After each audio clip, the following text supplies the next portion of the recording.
Kemudian selanjutnya kita akan melanjutkan ke sesi selanjutnya Bapak Ibu, yaitu sesi pemaparan materi oleh narasumber kedua kita, yaitu yang akan disampaikan oleh Bapak Munawir Sazali Razak, SIPMA. Beliau merupakan Kepala LL Dikti Wilayah 16, di mana beliau akan menyampaikan materi terkait korelasi riset dan pengabdian masyarakat dalam Tridharma Perguruan Tinggi untuk pengembangan karir dosen. Dan di sini sudah hadir di tengah-tengah kita semuanya, Bapak Munawir Razak. Selamat sore, Bapak. Selamat sore Mbak Anita. Ya, baik. Oke, bagaimana kabarnya Bapak siang hari ini? Ya, Alhamdulillah sehat Mbak. Suara saya terdengar jelas ya? Alhamdulillah sehat dan suaranya juga terdengar dengan jelas, Bapak. Oke, Baik. Bapak. Baik, langsung saja untuk waktu kami persilahkan kepada Bapak Munawir Razak. Silakan, Bapak.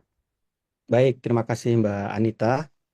Bismillahirrahmanirrahim. Assalamualaikum warahmatullahi wabarakatuh. Selamat siang Bapak Ibu semua. Yang saya hormati Ibu Prof. Trina yang tadi sudah menyampaikan materi yang sangat menarik ya terkait seluk-beluk penulisan dan penerbitan buku. Yang saya hormati rekan-rekan dari dunia dosen dan di publishing serta rekan-rekan dosen di seluruh Indonesia yang mengikuti webinar pada kesempatan siang hari ini. Mohon maaf tadi saya terlambat masuk ya, Bapak Ibu. Sekarang saya masih berada di kampus UNESA, sedang ada rapat koordinasi pimpinan perguruan tinggi negeri dan swasta bersama dengan Menko Pemberdayaan Masyarakat ya, untuk membahas program-program terkait pemberdayaan masyarakat khususnya masyarakat miskin. Jadi mohon maaf saya terlambat. Eh, Bapak Ibu yang saya hormati, tadi kita sudah menyimak bersama materi dari Prof. Trina. Menarik sekali, saya juga mendapatkan banyak manfaat, banyak informasi dari pemaparan beliau. Ada fakta yang menarik, Bapak Ibu, terkait penerbitan buku di Indonesia. Ternyata jumlah buku yang diterbitkan di Indonesia setiap tahun itu semakin meningkat ya. Dan apabila dilihat dari jumlah judul buku, Indonesia ini termasuk top 5 negara di dunia yang menerbitkan buku dalam jumlah yang banyak.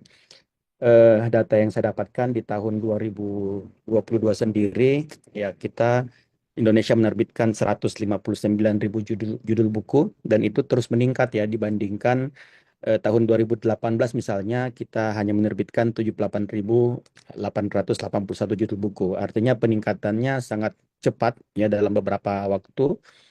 Eh, Namun rata-rata cetakan per judul itu hanya 4.000 sampai 5.000 eksemplar. Jadi ini suatu kondisi bahwa skala pasarnya itu relatif kecil. Nah, fakta yang menarik teman-teman, meskipun banyak buku yang diterbitkan di Indonesia, ternyata tingkat konsumsinya tidak berbanding lurus. Karena rata-rata penduduk di Indonesia atau orang Indonesia hanya membaca buku rata-rata 5 sampai 6 buku per tahun. Jadi kita untuk tingkat rajin membaca buku itu kalau nggak salah ada di posisi atau ranking 30 di dunia ya. Tentu saja ini angka yang masih sangat sedikit, 6 judul buku per tahun ya. Kalau dibandingkan negara-negara lain seperti Amerika itu sudah di atas 10 buku ya, belasan buku ya.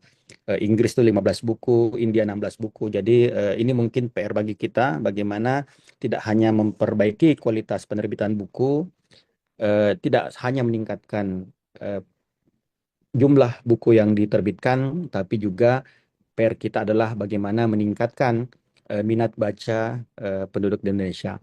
Baik teman-teman, saya mungkin paparan tidak begitu detail terkait buku ya. Saya diminta untuk menjelaskan korelasi antara eh, penelitian dan pengabdian pada masyarakat terkait dengan eh, apa namanya karir karir dari dosen yang ada di Indonesia. Mudah-mudahan paparan saya sudah terlihat, teman-teman. Ya, jadi saya saat ini menjabat sebagai Kepala LDT Wilayah 16 ya. Jadi wilayah 16 itu meliputi 3 provinsi, Gorontalo, Sulawesi Utara, dan Sulawesi Tengah. Tadi saya melihat beberapa peserta webinar hari ini berasal dari perguruan tinggi di wilayah kami. Eh, Teman-teman, izinkan saya memulai dengan menyampaikan data di wilayah 16 yang terdiri dari 3 provinsi. Ada 84 perguruan tinggi swasta, di mana 84 PTS ini memiliki jumlah dosen sebanyak 4.183. Nah, menarik teman-teman kalau kita lihat data yang ada di wilayah kami, sebagian besar dosen di wilayah 16 itu masih memiliki jabatan fungsional dosen yang terbilang rendah. Masih mayoritas ada di asisten ahli dan tenaga pengajar. Yang lektor masih sangat terbatas, lektor kepala apalagi guru besar juga masih sangat sedikit. Nah, tentu saja ini salah satu tantangan buat kami di wilayah 16 bagaimana bisa meningkatkan jumlah dosen kami yang memiliki karir yang baik. Nah, teman-teman, sebagai data tambahan di Kementerian Dikti saat ini itu memberikan ya anggaran yang sangat besar ya untuk mendanai proposal penelitian dan pengabdian pada masyarakat. Jadi kalau kita lihat trennya dari tahun ke tahun terjadi peningkatan jumlah proposal yang didanai. Nah, ini juga salah satu tren positif ya bagi dosen. Jadi tentu saja dengan pendanaan yang semakin meningkat, kita berharap juga minat dan semangat dosen kita dalam melakukan penelitian, pengabdian pada masyarakat dan melakukan publikasi juga mengalami peningkatan. Nah, teman-teman, sebagai seorang dosen tentu saja kita mengetahui bahwa kita memiliki kewajiban untuk melakukan tridharma. Nah, di sini teman-teman, tridharma kita lakukan memang menjadi beban dari seorang dosen, mulai dari mengajar ya. Tentu saja kita mengajar tujuannya bagaimana kita bisa menghasilkan SDM dengan kualifikasi tertentu. Tapi kita juga punya kewajiban yang lain, yaitu melakukan riset atau penelitian. Tentu saja hal ini sangat penting untuk melakukan eksplorasi pengetahuan ya, termasuk eksplorasi teknologi, karena tidak mungkin atau mustahil bagi perguruan tinggi bisa menghasilkan ilmu-ilmu yang relevan tanpa melakukan riset. Jadi tugas kita di perguruan tinggi tidak hanya mengajar ya teman-teman, tapi juga kita harus melakukan eksplorasi ilmu pengetahuan untuk kemudian diajarkan. Jadi kalau dosen-dosen tidak melakukan riset, berarti yang diajarkan adalah ilmu dari orang lain. Begitu juga dengan pengabdian pada masyarakat ya teman-teman ya. Ini harus kita lakukan khususnya untuk menjawab kebutuhan-kebutuhan masyarakat kita. Nah, kalau kita melihat siklusnya teman-teman, satu yang perlu teman-teman pahami bahwa melaksanakan kewajiban penelitian dan pengabdian pada masyarakat jangan hanya dilihat sebagai tuntutan kewajiban administratif, tapi di sini nanti saya akan mengajak teman-teman untuk melihat bagaimana penelitian dan pengabdian pada masyarakat ini menjadi pilar yang strategis bagi pengembangan karir dosen. Nah, kalau kita melihat siklus sinergi riset dengan pengabdian pada masyarakat, tentu saja kita berharap riset yang kita lakukan itu bisa melahirkan pengetahuan-pengetahuan baru dan pengabdian pada masyarakatlah kemudian yang kita lakukan untuk menerjemahkan pengetahuan tersebut dalam bentuk solusi di masyarakat. Jadi seharusnya riset dan pengabdian yang kita lakukan itu berasal dari masalah yang ada di masyarakat. Ya, jadi tentu saja eh, pengabdian pada masyarakat ya harus berbasis penelitian atau berbasis evidence sehingga pengabdian tersebut bisa lebih berkualitas dan relevan. Jadi ini kaitan ya teman-teman. Jadi tidak bisa kita sebutkan bahwa Tridharma itu terpisah satu sama lain, tapi antara pengajaran, antara penelitian dan pengabdian pada masyarakat merupakan satu kesatuan yang tidak dapat dipisahkan. Nah, kalau kita lihat ini teman-teman ya, ketika ada masalah di masyarakat, kemudian masalah tersebut kita angkat menjadi topik penelitian kita, dari penelitian kita kemudian muncul solusi yang sifatnya ilmiah.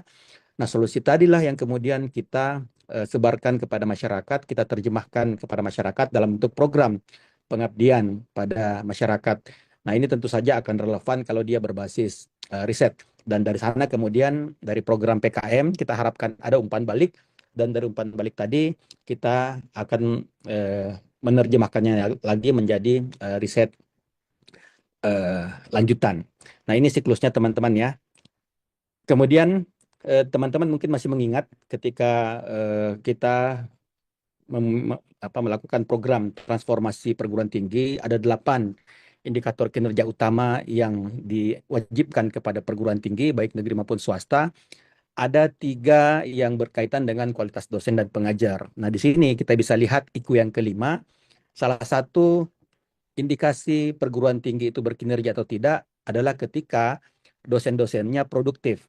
Produktif dilihat dari hasil atau output dosen tersebut dalam bentuk apapun, dalam bentuk publikasi, baik itu di jurnal maupun di buku, ataupun dalam bentuk paten, dalam bentuk bahan ajar, dalam bentuk bahkan dalam bentuk rekomendasi kebijakan, itu bisa dimanfaatkan oleh masyarakat dan mendapatkan rekognisi internasional. Jadi memang tuntutan dari kementerian kepada perguruan tinggi, dosen-dosen yang ada di perguruan tinggi itu harus memiliki kinerja yang terus meningkat, tapi tidak tidak kalah penting hasil dari kinerja dosen tersebut itu harus dirasakan manfaatnya oleh masyarakat.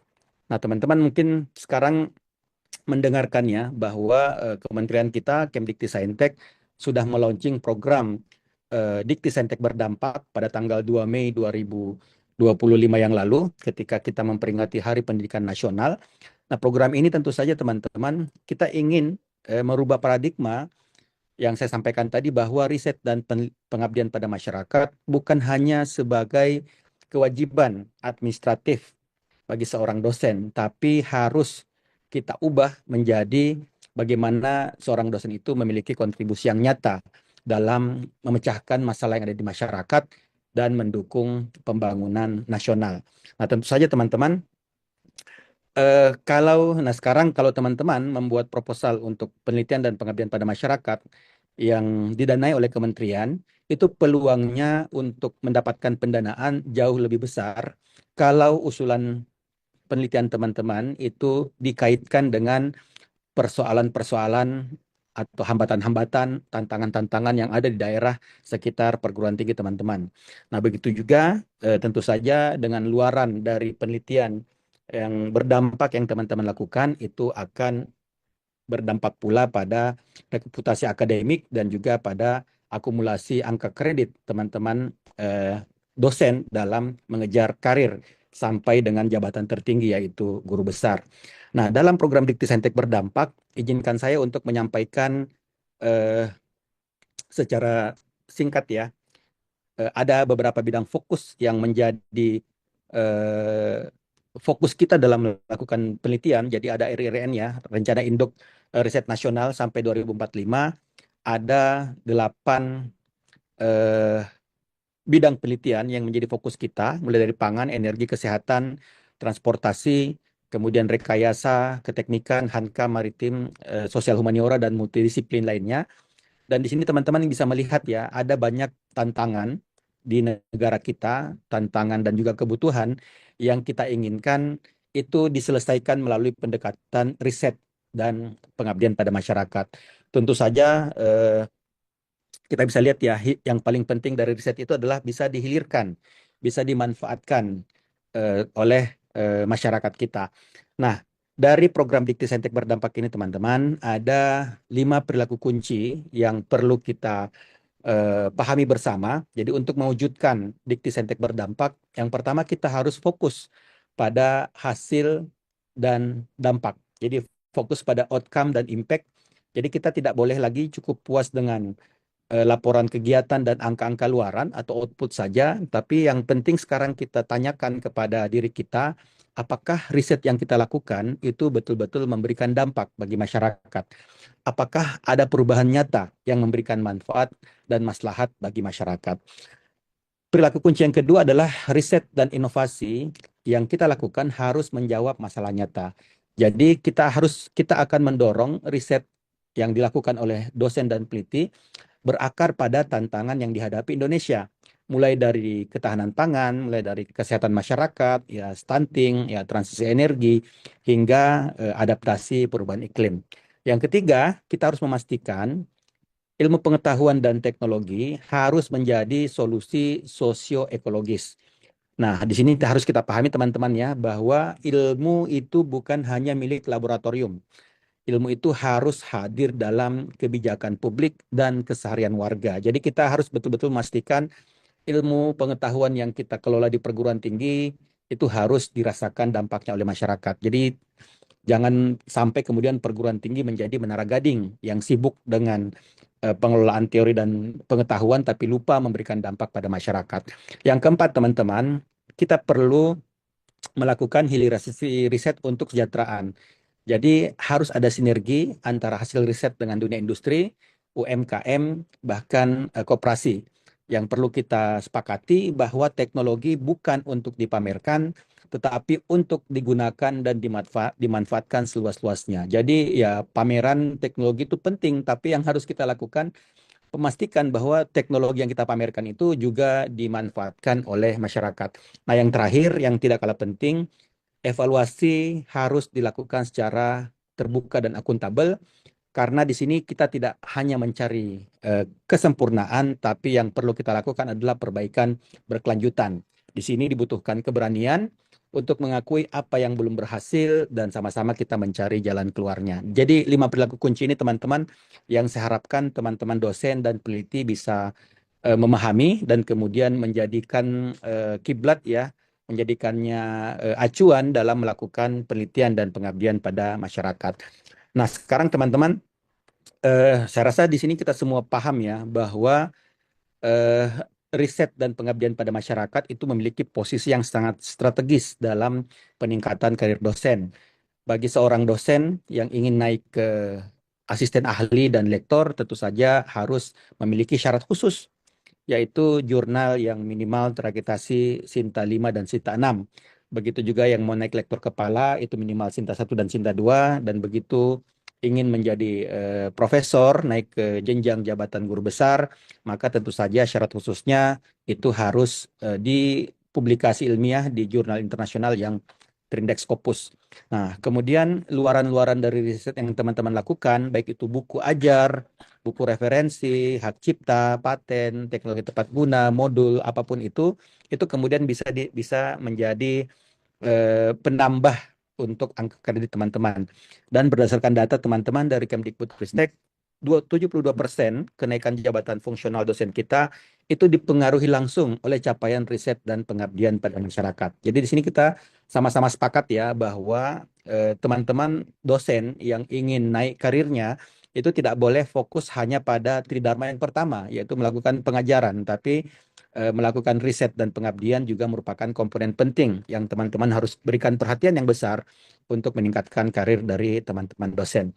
Nah, sebagai bagian penutup dari paparan saya akan berbagi beberapa strategi untuk teman-teman dosen yang ingin meningkatkan karirnya dengan mengoptimalkan riset dan pengabdian pada masyarakat. Yang pertama yang harus teman-teman lakukan adalah membuat roadmap atau peta jalan karir teman-teman dosen dan peta jalan riset yang terintegrasi. Jadi harus sejalan antara roadmap karir dan roadmap riset teman-teman. Jadi tentukan dulu nih teman-teman sekarang ada di posisi apa dan targetnya mau sampai ke jabatan fungsional apa. Setelah itu teman-teman kemudian membuat peta jalan riset yang berdasarkan bidang keilmuan atau isu-isu strategis baik itu lokal maupun nasional dan kemudian tema-tema riset yang teman-teman buat tadi diselaraskan lagi dengan kegiatan pengabdian pada masyarakat. Sehingga kegiatan pengabdian pada masyarakat menjadi bentuk hilirisasi dari hasil riset yang teman-teman lakukan. Jadi buat buat itu satu siklus yang saya jelaskan di fokus pada luaran yang dinilai dalam kenaikan jabatan. Jadi tadi ya teman-teman sudah lihat ya untuk jabatan-jabatan tertentu itu dibutuhkan publikasi jurnal ilmiah pada jurnal baik itu yang terakreditasi Sinta maupun Scopus. Kemudian tentu saja penerbitan buku itu juga penting, baik itu buku referensi, book chapter atau proceeding internasional dan juga hasil-hasil seperti paten ya, paten, hak cipta dan hak AI lainnya itu juga penting. Begitu juga hasil pengabdian pada masyarakat, kita juga butuh misalnya teknologi tepat guna, kemudian model-model intervensi, artikel ilmiah hasil pengabdian pun juga dibutuhkan ya dalam mempersiapkan karir untuk naik ke jabatan yang lebih tinggi. Kemudian teman-teman, yang ketiga, teman-teman dosen harus proaktif dalam mencari pendanaan riset dan pengabdian pada masyarakat. Saya rasa teman-teman sudah tahu di dalam negeri ada beberapa skema, baik itu dari Direktorat P2M ya, kemudian dari BRIN juga ada, dari lembaga-lembaga organisasi internasional juga ada ya, dari Uni Eropa, dari APEC ya, itu sangat banyak ya teman-teman. Jadi ajukan proposal yang terintegrasi satu tema, mulai dari riset luaran sampai dengan pengabdian pada. Kemudian yang keempat, teman-teman harus aktif juga mempublikasikan hasil riset kepada masyarakat ya, termasuk tadi buku ya. Tadi Prof. Tigna sudah menjelaskan teman-teman, sebagus apapun riset dari teman-teman yang teman-teman lakukan, tapi kalau kemudian tidak dipublikasikan dalam bentuk artikel atau dalam bentuk buku, maka tentu saja tidak banyak ya masyarakat ilmiah atau masyarakat umum yang akan mengetahuinya. Jadi paling penting memastikan semua hasil riset kita itu dipublikasikan. Yang menarik teman-teman, di Undang-Undang Dikti itu diwajibkan sebenarnya perguruan tinggi melakukan diseminasi hasil penelitian. Bahkan di Permen 7 2020, kami LL Dikti bisa memberikan sanksi ringan berupa teguran tertulis kepada perguruan tinggi yang tidak mendiseminasikan hasil penelitian. Jadi publikasi hasil riset ini sebenarnya kewajiban ya, bukan hanya dianjurkan, tapi sebenarnya merupakan kewajiban bagi dosen dan perguruan tinggi. Kemudian yang kelima, teman-teman dosen kita harapkan untuk secara tertib mendokumentasikan pelaporan kinerja secara akurat. Ya, apalagi sekarang sudah ada sister ya teman-teman ya. Jadi semua aktivitas Tridharma itu kemudian dilaporkan ke dalam sister ya supaya menjadi portofolio yang kuat karena ke depan atau bahkan sekarang sudah mulai ya penilaian untuk karir kinerja itu semua satu pintu melalui sister. Jadi semua dokumen-dokumen yang terkait Tridharma, surat tugas, sertifikat, foto kegiatan, surat keterangan dari mitra, laporan, semuanya dikumpulkan dalam satu platform yaitu platform sister. Kemudian yang keenam, teman-teman harus membangun kolaborasi riset dan pengabdian pada masyarakat yang sinergis, baik itu internal kampus, ya, lintas prodi, lintas fakultas, maupun dengan eksternal, baik itu dengan pemerintah daerah, dunia industri, komunitas, LSM, karena dengan kolaborasilah peluang publikasi dan dampak itu kemudian menjadi lebih besar dan meningkatkan nilai tawar dosen di masyarakat. Yang ketujuh, teman-teman, rajin-rajin mantau halaman Bima. Di sana banyak info-info pelatihan tulisan dan peningkatan kompetensi bagi dosen.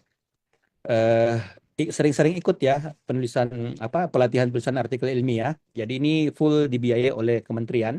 Kami di wilayah 16 sudah 3 kali melaksanakan di masing-masing provinsi dan itu luar biasa hasilnya teman-teman karena langsung dimentori oleh dosen-dosen atau guru besar senior yang punya kapasitas yang luar biasa dalam melakukan penerbitan. Bahkan kalau tidak salah waktu itu banyak eh, draft yang dilatih ketika pelatihan tersebut itu langsung dikirim ke jurnal-jurnal sebelum acara selesai.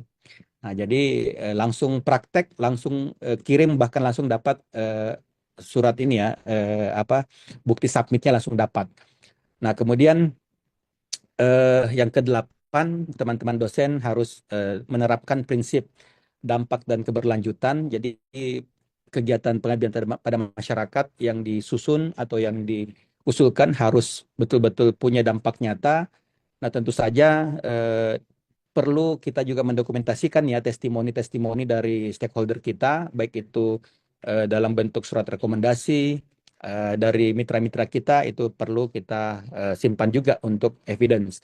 Dan yang terakhir teman-teman yang tidak kalah penting, teman-teman dosen harus dari sekarang itu mulai membangun branding, branding teman-teman di dunia akademik ya.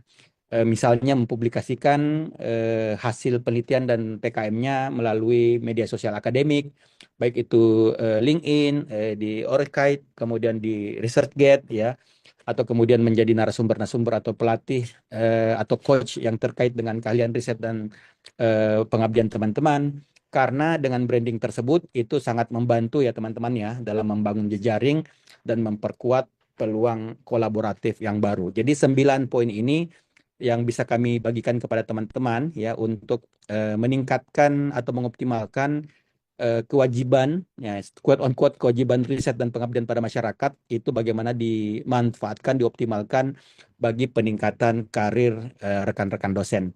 Saya rasa itu paparan dari saya teman-teman ya. Mudah-mudahan bermanfaat dan tetap semangat ya bagi teman-teman dosen khususnya yang di wilayah 16. Jangan pernah menyerah dalam melakukan penelitian dan pengabdian pada masyarakat yang memberikan dampak kepada masyarakat kita. Terima kasih, saya kembalikan ke Mbak Anita. Baik, terima kasih kami sampaikan kepada Bapak Munawir atas pemaparan materinya. Dari apa yang sudah disampaikan oleh Bapak Munawir, Bapak Munawir menekankan pentingnya sinergi antara riset, pengabdian kepada masyarakat, dan solusi ilmiah yang dapat diimplementasikan. Data LLDikti wilayah 16 kemudian menunjukkan bahwa saat ini terdapat 4.000 lebih dosen dengan komposisi terbesar pada jabatan fungsional lektor, disusul tenaga pengajar, dan juga asisten ahli. Pesan yang disampaikan adalah bahwa hasil penelitian dan pengabdian tidak hanya berhenti pada publikasi, tetapi harus memberi dampak nyata bagi masyarakat, mendapatkan umpan balik, dan juga menjadi dasar riset lanjutan. Dengan demikian, kontribusi dosen dan perguruan tinggi dapat semakin dirasakan oleh publik.